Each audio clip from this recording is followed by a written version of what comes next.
¿El jengibre es bueno o es malo? ¿Es mejor tomar el jengibre en forma de té, rallado, deshidratado o fresco? ¿Cuáles son los principales beneficios del jengibre? Pero ¿cuáles son las advertencias, los cuidados y los efectos secundarios que tengo que tener en cuenta para consumir jengibre? Te lo voy a contar en poquísimos minutos. Yo soy el Dr. Leo Boqueria, soy médico cardiólogo y hoy vamos a hablar de jengibre. El jengibre tiene muchos beneficios, pero también tiene algunos efectos secundarios y algunos riesgos. Estas propiedades del jengibre deben estar en perfecto equilibrio, como si fueran una balanza. Por eso, al final te voy a contar cómo sacarle el mayor provecho, cuál es la dosis y cómo debes consumir el jengibre. Empecemos por acá. La planta de jengibre, un pariente de la cúrcuma, se consume su tallo. Es un tallo que está debajo de la tierra y que por eso se lo confunde con una raíz. Pero este tallo finalmente da la raíz. El jengibre tiene un gusto picante, intenso, y se utiliza como condimento. Se utiliza como agregado a ensaladas, como infusiones. Pero el jengibre posee esta sustancia que se llama gingerol. El gingerol es un aceite. Pero fíjense, cuando vos deshidratás el jengibre, que muchas personas lo consumen deshidratados, el gingerol se hace mucho más picante porque sufre una transformación. Entonces, si vos sufrís acidez estomacal, la mejor opción no sería que consumas el jengibre de manera deshidratada. Por otro lado, cuando vos lo haces en infusiones, lo cocinas y demás, el jengibre o el gingerol se hace menos picante porque sufre una transformación inversa. Y en el medio quedaría el jengibre fresco, es decir, cuando consumís jengibre fresco, la potencia picante, la potencia del control, estaría más bien en el medio. Eso como primer dato. Ahora, el gingerol posee potentes actividades antiinflamatorias, antioxidantes, estaría relacionado a la pérdida de peso, a la disminución del colesterol, del azúcar, combatir infecciones, náuseas y vómitos. Y yo te voy a mostrar ahora la evidencia de estos principales beneficios, pero luego te voy a contar cuánto y cómo debes comerlo y cuándo no debes comerlo. Empecemos por acá. El jengibre siempre se ha relacionado a la pérdida de peso. Se lo utiliza hace miles de años. Se cree, algunos científicos afirman, que el jengibre podría aumentar tu metabolismo, es decir, hacer que pierdas más calor, más energía, y por otro lado generar saciedad, es decir, una sensación de estar más lleno. Cuando hicieron estudios en animales, estoy hablando de ratas obesas y diabéticas, vieron que cuando estas ratas tomaban agua con extracto de jengibre, disminuían su peso, y ahora les voy a decir también su azúcar y su colesterol. Esta disminución del peso se daba incluso cuando estas ratas no eran alimentadas con alimentos que les ayudaran a perder peso. También se hicieron estudios en seres humanos, donde se dio a seres humanos, principalmente obesos, extractos de jengibre, polvos de jengibre, incluso otros estudios con infusiones de jengibre. En estos estudios se vio en algunas semanas, en algunos estudios, que los pacientes perdieran un poco de peso, pero otros estudios mostraron todo lo contrario, no solo la no pérdida de peso, sino el aumento. Y otros estudios fueron neutros. En mi opinión, si ustedes me preguntan, el jengibre es una alternativa segura en una dieta o en un estilo de vida saludable. Es decir, ejercicios, frutas y verduras, menos ultraprocesados e incluía una infusión con jengibre, siempre acompañadas por las recomendaciones de tu médico o nutricionista. Para decir que el jengibre genera pérdida de peso, aún faltan algunos datos. Ahora, en estudios de laboratorio, cuando ustedes ven al microscopio y se utiliza extractos de jengibre, se vio que el jengibre disminuye la inflamación. ¿Por qué? Porque bloquea moléculas que producen inflamación en nuestro organismo. Estoy hablando de factor de necrosis tumoral, prostaglandinas, no importa, pero esto se vio en el laboratorio, y por eso el jengibre, por ejemplo, se utiliza para la artritis. Muchas personas que tienen dolores articulares, rigidez de las articulaciones, inflamación de las articulaciones, utilizan el jengibre. Hay un estudio muy interesante en el cual se les da polvo de jengibre, incluso jengibre tópico, a las personas que tienen esta afección. Y se ve que a las 3-4 semanas, estas personas dicen sentirse mejor y dicen tener menos inflamación. Una vez más, la evidencia, si bien a favor del jengibre, no es definitiva. Son hipótesis que dicen que esto podría ser cierto. Falta estudiar un poco más, pero como el jengibre resulta a dosis pequeñas que les voy a contar más adelante, bastante seguro no hay contraindicación, a menos que la tengas para tomar jengibre.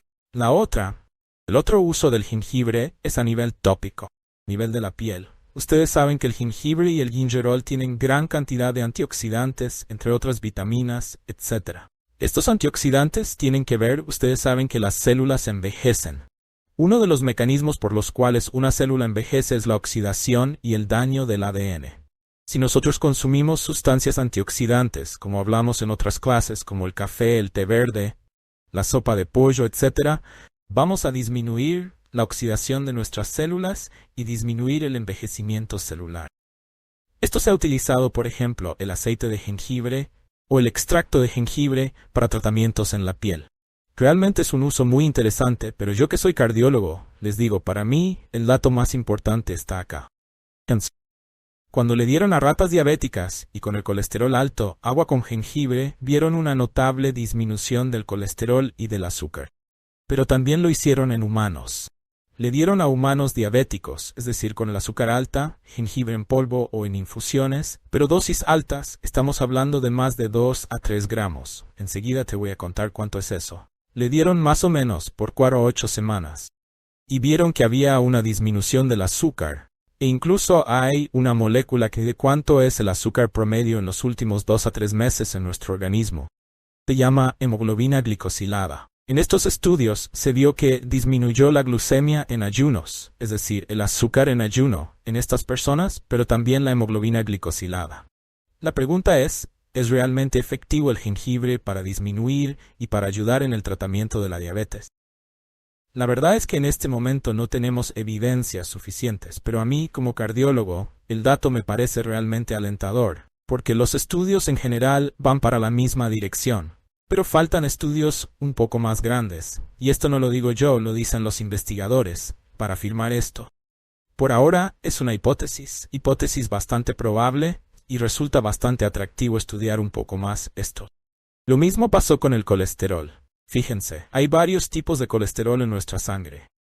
El colesterol llamado malo, más llamado en realidad malo, se llama colesterol LDL, y es una de las partes del colesterol que realmente nos hace mal. Se depositan en nuestras arterias, genera placa de ateroma, genera ACV, infartos, daño renal, etc., trastornos en la aorta. Ahora, cuando se le dio por 4 a 6 semanas a las personas jengibre, principalmente en dosis altas, mayores a 2 gramos, se vio una notable disminución del colesterol total, pero también de la porción mala del colesterol, esta molécula llamada LDL, y también de los triglicéridos. Entonces, si vos tenés hábitos de vida saludable y no tienes contraindicaciones, es probable que consumir jengibre no te haga mal. Y también es probable que tengas ciertos beneficios de los cuales estamos hablando. El jengibre también se ha relacionado para combatir infecciones. Y esto tiene que ver con que cuando los investigadores colocan en el laboratorio extracto de jengibre donde hay bacterias y hongos, el jengibre combate eficazmente a estas bacterias en el laboratorio, principalmente las bacterias de la boca. Por eso se dice que el jengibre tendría beneficios en la salud bucal, en la salud gingival y en la salud dental. Por eso muchas personas afirman esto, pero de nuevo es un beneficio que se ha visto en el laboratorio, donde hay muchos estudios y realmente grandes y bastante convincentes. De hecho, la FDA, la EMA y otros entes están a favor. Es en las náuseas y los vómitos, principalmente en las náuseas por movimiento. Si vos sos una persona que cuando viaja, cuando se sube un barco, que cuando se sube un avión, tiene problemas de náuseas y vómitos, el jengibre resulta útil. Pero también se vio que en la quimioterapia, en el postoperatorio, el jengibre podría tener utilidad incluso para los vómitos. Ahora, si vos sos una persona que en realidad tiene indigestión, que cuando come la comida le cae pesada porque no vacía adecuadamente su estómago, se vio que el jengibre aumenta el vaciamiento gástrico, es decir, la liberación de la comida que comimos. Para esto se le dio sopa a 2 grupos de pacientes y se le dio jengibre. El grupo de personas que vaciaba el estómago más rápido eran aquellos que consumían jengibre. Entonces, si vos tenés molestias gástricas, tal vez el jengibre sea una buena opción. Te digo tal vez porque dentro de los riesgos del jengibre está la dispepsia, es decir, el malestar estomacal, el malestar, el comercio. Entonces, si vos comes adecuadamente de jengibre, probablemente te ayude a vaciar tu estómago, pero si lo comes de manera inadecuada o con contraindicaciones, Probablemente tengas gases, probablemente tengas ardor estomacal, picazón, etc. Por eso ahora vamos a hablar de los efectos secundarios, y antes de terminar la clase te voy a hablar del cáncer. Fíjense, dentro de los efectos secundarios, el gingerol es una molécula realmente picante, realmente abrasimas, si lo deshidratas, recordáis esto. Entonces consumir grandes cantidades de jengibre sin ningún cuidado probablemente te aumenten la acidez, te aumenten la gastritis y empeoren los problemas de úlceras. Por eso no es una buena opción. Y está relativamente contraindicado. Grandes cantidades de jengibre si vos tenés problemas de acidez y principalmente si tienes problemas de úlcera o de gastritis. Por otro lado, la dispepsia. Esta sensación de que todo me cae mal, de que como mal, si la causa de tu dispepsia es el vaciamiento lento del estómago, el jengibre puede ayudarte. Pero en otros casos, el jengibre puede darte un malestares estomacales, flatulencia, es decir, gases, e incluso diarrea. Por eso, si vos tenés, por ejemplo, colon irritable o enfermedad celíaca, es probable que consumir jengibre no sea una buena idea para vos, pero te invito también a que le consultes esto a tu médico. Y por último, a mí me pareció muy interesante esto. Trastornos de la coagulación. Hay muchos pacientes que están anticoagulados porque tuvieron un trombo. El jengibre aparentemente actuaría dentro de las plaquetas y haría que se agreguen menos, que se pegoten menos. Lo que le estoy queriendo decir es que haría la sangre más líquida. Más o menos, en realidad, coagulable. Si vos sos un paciente que toma anticoagulantes, ya tenés la sangre más líquida. Entonces, es probable que altas dosis de jengibre no sean recomendables en tu caso porque pueden predisponer a sangrados. Si bien no se ha relacionado totalmente el jengibre con esto, es una alarma que tenemos que tener en cuenta. Los cardiólogos coagulamos a muchos pacientes, entonces debemos tener cuidado con el jengibre. Te digo más, si vos no estás anticoagulado y querés que tu sangre sea más líquida de manera natural, tal vez, y no está comprobado, jengibre sea una buena idea. Es decir, volvemos acá, beneficios versus riesgos. Pero déjame decirte lo último, ¿cómo puedo sacarle el mayor provecho al jengibre y cuánto debo comer? Bueno, dosis entre 1 y 2 gramos por día son aceptadas por la mayoría de los entes oficiales del mundo.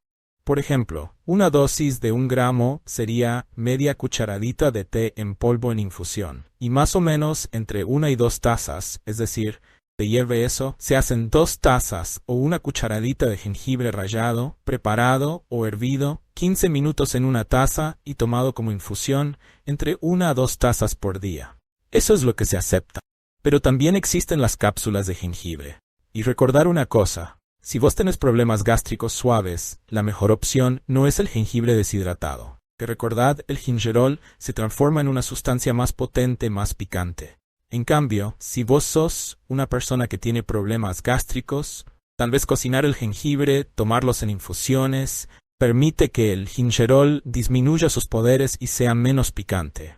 Por eso, si tenés problemas gástricos, utiliza el jengibre de manera cocida. Si vos no tenés problemas gástricos, te recomiendo siempre el jengibre de forma fresca y no ni en polvo, ni procesado, ni encapsulado, jengibre fresco. Y si has encontrado esperanza en lo que has aprendido, deja la frase «Dios es mi esperanza» en los comentarios. Esta afirmación de fe trasciende lo físico y espiritual, representando la confianza en que su intervención divina puede traer alivio y curación en tiempos de enfermedad y prueba. Esta convicción no solo sostiene nuestra esperanza, sino que también refuerza nuestra capacidad de resistencia frente a las adversidades de la vida. Reconocer que Dios es nuestra esperanza es abrazar la idea de que su poder divino puede obrar milagros, tanto mediante la medicina como a través de una fe inquebrantable que fortalece el alma y el cuerpo.